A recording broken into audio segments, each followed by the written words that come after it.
ایک بار یہ تحریر ضرور پڑھیں۔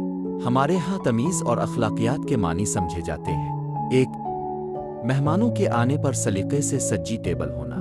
دو، کچن اور گھر ہمیشہ پرفیکٹ حالت میں ہونا۔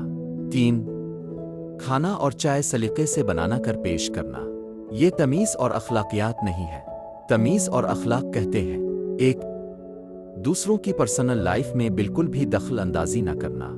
دو، کسی سے یہ نہ پوچھنا کہ ابھی تک شادی کیوں نہیں ہوئی، بچے کیوں نہیں ہوئے، دو بیٹیاں ہیں تو بیٹے کے لیے تیسرا بچہ کیوں نہیں کر لیتے، تنخواہ کتنی ہے۔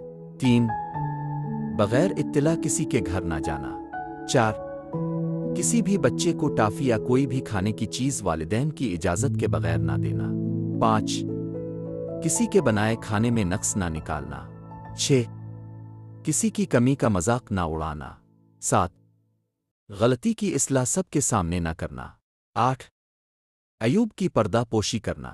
نو، احسان کر کے نہ جتانا۔ 10، کسی کے راز کو افشا نہ کرنا۔